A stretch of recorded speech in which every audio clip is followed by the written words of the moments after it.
راجو ایک موچی تھا. اس کے گاؤں میں دکان تھی. وہ روزانہ صبح دکان کھولتا، دن بھر گاؤں والوں کے پھٹے پرانے جوتوں کی مرمت کرتا اور جب شام ہوتی تو دکان بند کر کے گھر چلا جاتا. چونکہ وہ بہت غریب تھا اسی لیے اس کی دکان نہایت ٹوٹی پھوٹی حالت میں تھی. اس کے پاس اتنے پیسے نہیں تھے کہ اس کی مرمت کروا سکتا. بارشوں میں اس کی چھت سے پانی گرنے لگتا تھا اور دکان میں موجود سامان بھیگ جاتا. اس نے سوچ رکھا تھا کہ جیسے ہی اس کے پاس کچھ پیسے جمع ہوں گے وہ سب سے پہلے دکان کی مرمت کروائے گا. ایک روز صبح جب وہ اپنی دکان پر جانے کے لیے بیدار ہوا تو اس کی بیوی لالی بولی، لکڑیاں ختم ہو گئی ہیں، میں آٹا گوندھ کر رکھتی ہوں، تو جلدی سے لکڑی والے سے مجھے لکڑی لا دے تاکہ میں ناشتہ بناؤں.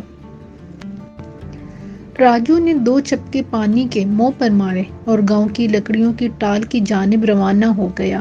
وہ لکڑیوں کی ٹال پر جب پہنچا تو وہ بند تھی. اس کے پڑوس میں بھوسے والی کی دکان تھی. بھوسی کی دکان کا مالک راجو کا دوست تھا. اس نے بتایا کہ ٹال والا کل شہر گیا تھا اور آج دوپہر تک واپس آئے گا. راجو نے سوچا اگر لکڑیاں نہیں ملی تو پھر لالی ناشتہ کیسے تیار کرے گی. یہ سوچ کر اس نے جنگل جانے کی ٹھانی تاکہ وہاں سے کچھ لکڑیاں لے کر گھر چلا جائے. جنگل بالکل قریب تھا. وہ جنگل کی طرف چل پڑا. اس کے پاس کلہاڑی تو تھی نہیں کہ وہ لکڑیاں کاٹتا.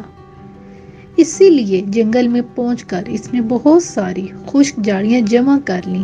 پھر ان کا گٹا بنایا اور اس گٹے کو اٹھا کر گھر کی طرف چل دیا. ابھی وہ تھوڑی ہی دور گیا تھا کہ سامنے سے اس کو ایک ننھا منا بونا آتا دکھائی دیا. وہ اپنے پاؤں گھسٹ گھسٹ کر آہستہ آہستہ چل رہا تھا. راجو کو لگا کہ اس کے پاؤں میں تکلیف ہے. راجو ایک رحم دل آدمی تھا. بونے کے پاؤں کی تکلیف کا خیال دل میں آیا تو اس نے اس کی مدد کرنے کی ٹھانی.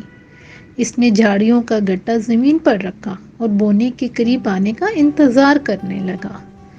بونا جب اس کے قریب پہنچا تو راجو نے کہا، ایسا معلوم دیتا ہے جیسے تمہارے پاؤں میں تکلیف ہے. کیا میں تمہاری مدد کر سکتا ہوں؟ بونے نے کہا، میرے پاؤں میں کوئی تکلیف نہیں ہے. دراصل میں نے جو جوتے پہن رکھے ہیں وہ میرے پاؤں سے بہت بڑے ہیں.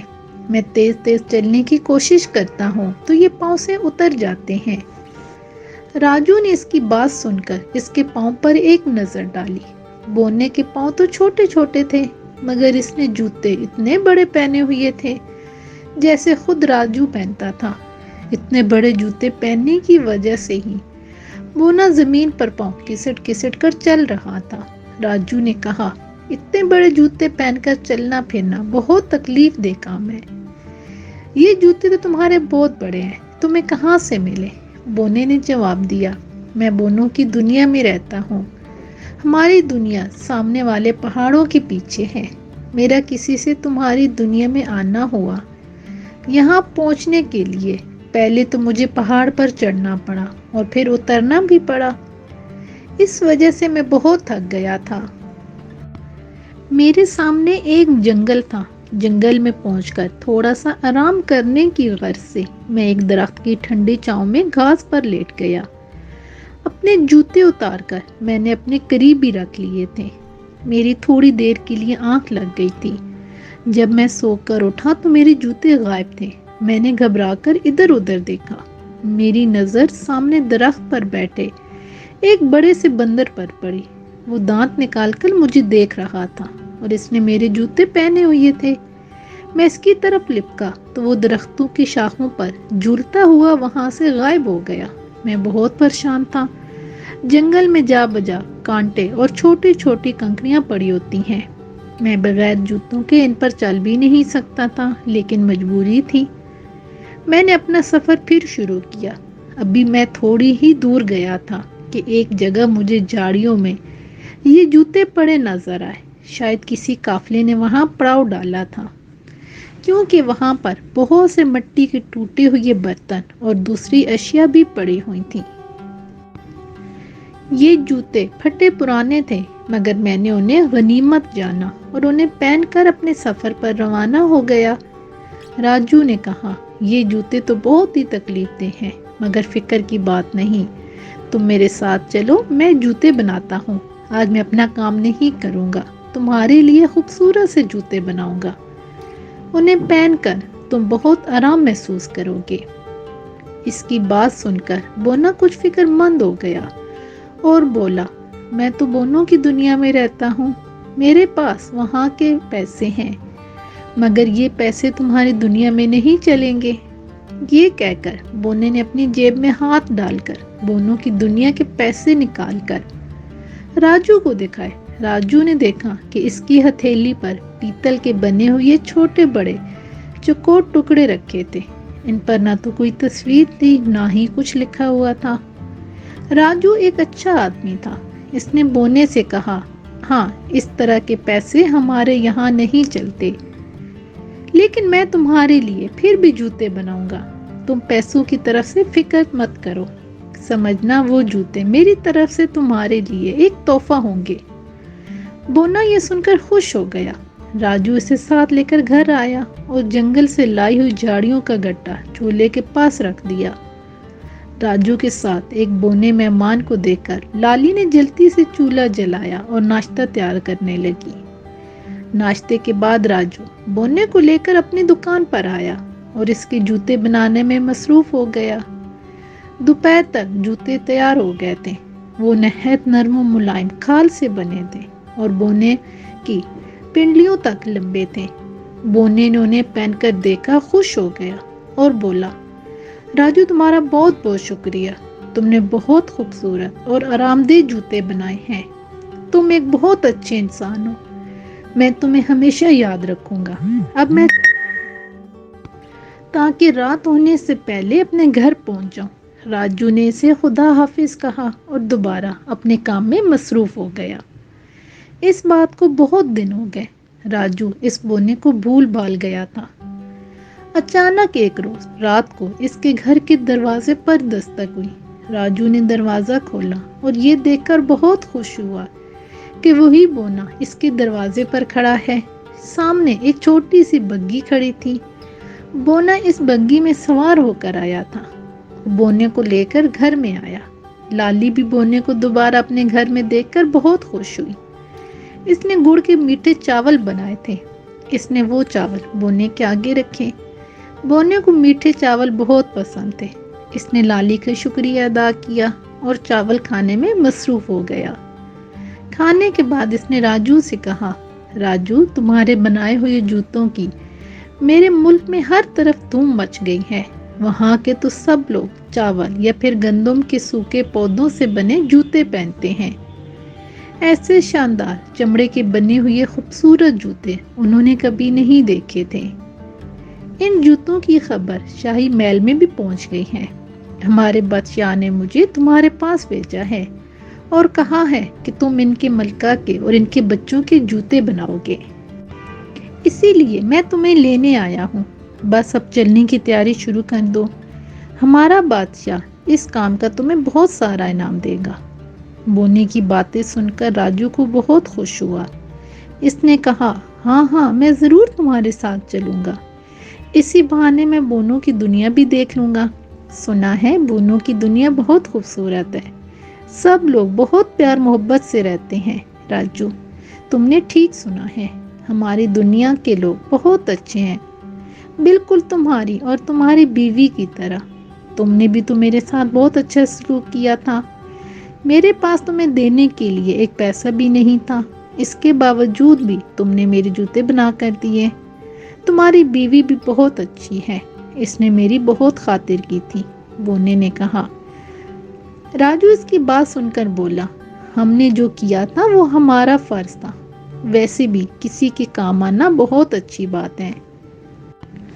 بونے نے اپنی جیب سے سونے کی چند چھوٹی چھوٹی ڈالیاں نکال کر راجو کو دی اور بولا، یہ سونے کی ڈالیاں ہمارے بادشاہ نے تمہارے لیے بھیجوائی ہیں تاکہ انہیں بیچ کر تم جوتے بنانے کے لیے چمڑا اور دوسری چیزیں خرید سکو، اس کے علاوہ وہ تمہیں ایک گھوڑا بھی خریدنا پڑے گا، اس پر بیٹھ کر ہی تم ہمارے ملک جا سکو گے، وہ پہاڑوں کے پیچھے ہے اور یہاں سے کافی فاصلے پر ہے۔ بس اب تم تیاری شروع کر دو، میں 1 ہفتے بعد آؤں گا اور تمہیں اپنے ساتھ لے جاؤں گا۔ یہ کہہ کر بونا اپنی سنہری بگھی میں بیٹھ کر وہاں سے روانہ ہو گیا۔ بگھی میں ایک چھوٹا سا گھوڑا جتا ہوا تھا۔ بونا بگھی پر سوار ہو گیا تو گھوڑا ہلکی سی آواز میں ہنہنایا، سر گھما کر راجو کو دیکھا اور پھر روانہ ہو گیا۔ راجو نے جب سونے کی ڈالی یا لالی کو دکھائی تو وہ بھی بہت خوش ہوئی۔ راجو نے اب اپنے سفر کی تیاری شروع کر دی تھی۔ اس نے نرم و نازک چمڑا، نئے اوزار، ریشمی دھاگا اور جوتے بنانے میں کام آنے والی دوسری چیزیں خریدی۔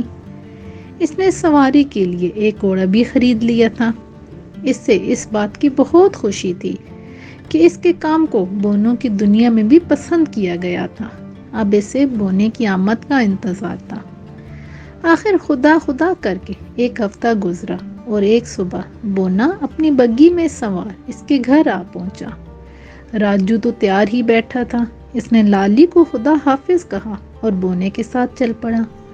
بونے کی بگھی آگے آگے تھی اور راجو اپنے گھوڑے پر سوار اس کے پیچھے چلا آ رہا تھا۔ اونچے اونچے پہاڑوں کو عبور کر کے وہ ایک میدان میں پہنچے۔ میدان ختم ہوا تو سامنے کسی شہر کے آثار نظر آئے۔ اسی شہر میں بونا رہتا تھا۔ راجو جب شہر میں داخل ہوا تو اس نے بہت سے چھوٹے چھوٹے خوبصورت گھر دیکھے۔ وہاں پر خوبصورت چہل پہل نظر آ رہی تھی اور چھوٹے چھوٹے بونے رنگ برنگے لباسوں میں ملبوس اپنے اپنے کاموں میں مصروف تھے۔ ان کے جانور بھی انہی کی طرح چھوٹے تھے۔ راجو کو گلیوں میں مرغیاں بھی نظر آئیں۔ ان مرغیوں کا قد چوزوں جتنا تھا اور وہ بھاگتے پھر رہی تھیں۔ راجو انہیں دیکھ کر سوچنے لگا کہ جانے ان کے چوزے کتنے بڑے ہوتے ہوں گے۔ وہاں اسے پھلوں کے درخت بھی نظر آئے۔ وہ تھے تو درخت مگر جھاڑیوں جتنے تھے اور پھلوں سے لدے ہوئے تھے۔ ان میں لگے سیب بیروں جتنے تھے اور کیلے راجو کی چھوٹی انگلی کے برابر تھے۔ یہی حال ان پر بیٹھے پرندوں کا تھا۔ چڑیاں بھونڈروں جتنی تھیں اور کائیں کائیں کرتے کوے چھوٹے چڑیوں کے جتنے تھے۔ یہ تمام چیزیں دیکھنے میں راجو کو بڑا مزہ آ رہا تھا۔ بونا راجو کو لے کر ایک بہت ہی خوبصورت اور بڑی سی عمارت کے پاس لایا۔ یہ بادشاہ کا محل تھا۔ یہ محل اتنا بڑا تھا کہ راجو تھوڑا سا جھک کر اس میں داخل ہو گیا۔ محل کے اندر بادشاہ اور ملکہ اپنے بہت سے شہزادوں اور شہزادیوں کے ساتھ بیٹھے تھے۔ راجو نے ادب سے بادشاہ اور ملکہ کو سلام کیا۔ بونے نے راجو کا تعارف ان لوگوں سے کروایا۔ بادشاہ نے کہا، راجو ہمیں خوشی ہے کہ تم اپنے کام میں بہت ماہر ہو۔ ہم چاہتے ہیں تم ہمارے ملکہ کے اور بچوں کے جوتے تیار کرو۔ راجو نے کہا، جہاں پناہ میں آپ سب کے جوتے ضرور تیار کروں گا۔ مجھے امید ہے کہ میرے بنائے ہوئے یہ جوتے آپ کو ضرور پسند آئیں گے۔ محل کا ایک بڑا ہال راجو کے حوالے کر دیا گیا تھا۔ راجو وہاں بیٹھ کر اپنا کام کر سکتا تھا۔ اس نے تھیلوں میں سے اپنا سامان نکال کر سامنے رکھا، پھر بادشاہ، ملکہ اور ان کے بچوں کے پاؤں کی پمائش کی۔ اس کے بعد وہ اپنے کام میں مشغول ہو گیا۔ اس کے رہنے سہنے اور کھانے پینے کا بہت اچھا انتظام تھا۔ وہ مسلسل 8 روز تک اپنے کام میں لگا رہا۔ 8 روز گزرے تو تمام جوتے تیار ہو گئے تھے۔ اس کے بنائے ہوئے یہ جوتے اتنے خوبصورت تھے کہ بادشاہ اور ملکہ انہیں دیکھ کر دنگ رہ گئے۔ ان کے شہزادے اور شہزادیوں نے جب انہیں پہن کر دیکھا تو وہ بھی بہت خوش ہوئی۔ راجو کا کام ختم ہو گیا تھا، اسی لیے اس نے بادشاہ سے اپنے گھر جانے کی اجازت طلب کی۔ بادشاہ نے اسے بہت ساری سونے کی ڈالیاں دی۔ اتنی ساری دولت پا کر راجو بہت خوش تھا۔ اس کا دوست بونا اسے دور تک چھوڑنے آیا تھا۔ راجو گھر پہنچا اور ساری سونے کی ڈالیاں لالی کے حوالے کر دیں۔ راجو نے ان ڈالیوں کو بیچ کر سب سے پہلے کام یہ کیا کہ اپنی ایک بہت اچھی سی دکان بنائی۔ تاکہ وہ بارشوں کے موسم میں بھی اپنا کام اطمینان سے کر سکے۔ جب یہ کام مکمل ہو گیا تو اس نے اپنا ایک اچھا سا گھر بھی بنا لیا۔ اب اس کے دن پھر گئے تھے اور وہ اپنی بیوی کے ساتھ ہنسی خوشی زندگی کے دن گزارنے لگا۔ اس طرح راجو کو بونے سے اچھا سلوک کرنے اور اس کی مدد کرنے کا انعام مل گیا تھا۔